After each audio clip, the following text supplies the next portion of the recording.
مفتی طارق مسعود کے بیانات کے لیے مفتی صاحب کے آفیشیل چینل مفتی طارق مسعود سپیچز کو سبسکرائب کریں۔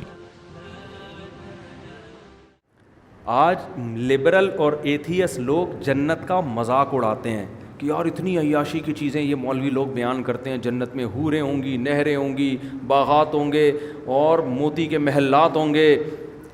بھائی جنت اگر خدا نے بنائی ہے اور نزلاً اکرام کے لیے بنائی ہے، نیک بندوں کے بدلے میں بنائی ہے کہ کچھ کرو گے تو ملے گی، اس کی جتنی تعریف کی جائے کم ہے۔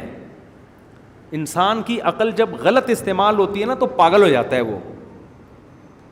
عقل جو ہے نا، عقل یہ ہدایت جب وحی کے نور سے استعمال ہوتی ہے تو صحیح، ورنہ یہی عقل انسان کو الٹی چیزوں کی طرف لے کے جاتی ہے۔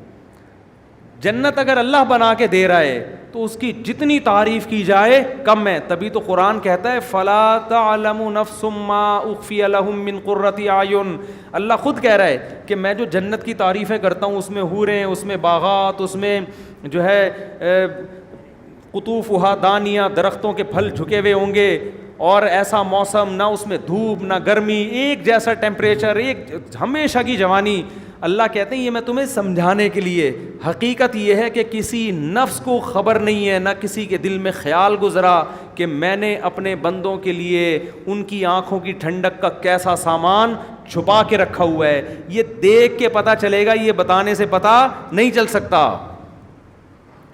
تو قرآن کہہ رہا ہے ایک نمبر لوگوں کے لیے اولئک ھم الوارثون، یہ لوگ وارث ہیں، الذین یرثون الفردوس، جو فردوس کے وارث بنیں گے۔ وارث کا کیا مطلب؟ باپ کی جائیداد بالآخر بیٹے ہی کے پاس آتی ہے، چاہے وہ محنت کرے یا نہ کرے۔ اللہ کہتے ہیں یہ جنت کے والے وارث تم ہی بنو گے۔ جیسے باپ کی وراثت بیٹے سے کوئی چھین نہیں سکتا، یہ جنت بھی تم سے کوئی چھین نہیں سکتا، لازمی ملے گی اگر ان اعمال کو اختیار کرو گے۔ آگے قرآن کہتا ہے، فوراً ایک اشکال ہوتا ہے، اے اللہ یہ جنت ملے گی کب؟ قرآن کیسے انسان کی نفسیات کو جانتا ہے نا۔ ہم تو مر کے مٹی ہو کے ختم ہو جاتے ہیں، یہاں تو ہمیں کوئی جنت ونت نظر نہیں آتی۔ تو قرآن کیا کہتا ہے؟ اس وقت ملے گی جب دوبارہ زندہ ہوگے۔ انسانی عقل کہتی ہے دوبارہ زندہ کیسے ہوں گے بھائی، قبروں میں تو ہڈیاں ختم۔ قرآن آگے دلیل دیتا ہے وَلَقَدْ خَلَقْنَا الْإِنسَانَ مِنْ سُلَالَةٍ مِّن طِينٍ۔ اللہ کہتے ہیں ہم نے تمہیں بنایا کیسے، اس پروسیس کو تو دیکھو۔ مٹی سے اسپم بنتے ہیں۔ ماں اور باپ گوشت کھائیں گے یا سبزیاں کھائیں گے، یہی ہوتا ہے نا۔ وہ سبزیاں کہاں سے نکلی ہیں بھائی؟ جو ماں اور باپ جس سے ایگز بنتے ہیں اور اسپم بنتے ہیں، وہ کس خوراک سے بنتے ہیں نا؟ وہ خوراک یا تو گوشت ہوگی یا سبزی ہوگی۔ سبزیوں میں آلو ہے، پیاز ہے، ٹماٹر ہے، پالک ہے، جو بھی ہے، گوبھی ہے۔ آپ زمین کو کھودتے ہو، اس میں کیا آلو پیاز ٹماٹر نظر آتا ہے آپ کو؟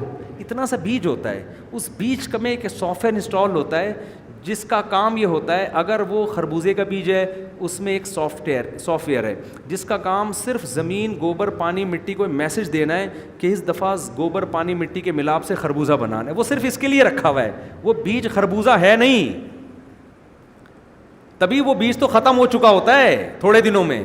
آم کی گٹھلی زمین کو میسج دیتی ہے کہ پانی ملے گا، دھوپ ملے گی تو کیا بننا ہے؟ آم۔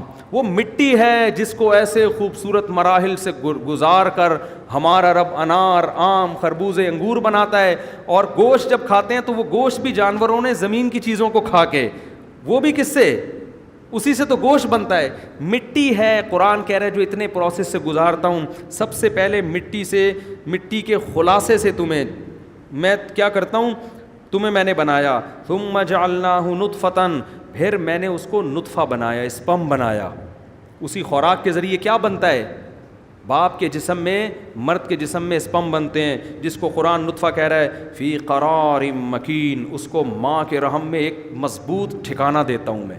آپ نیٹ پہ سرچ کریں، ایک قطرے میں ملینز جرمز ہوتے ہیں، ملینز، جو خوردبین سے نظر آتے ہیں، لیکن اور اتنے دھاگے جیسے، لیکن اللہ کہتے ہیں ماں کے رحم میں اس کو زبردست ایسا پاورفل ٹھکانہ دیتا ہوں کہ ٹس سے مس نہیں ہوتا، ہل نہیں سکتا وہ اپنی جگہ سے۔ جب کروڑوں اسپم میں سے ایک اسپم کامیاب ہوتا ہے نا ماں کے بیضے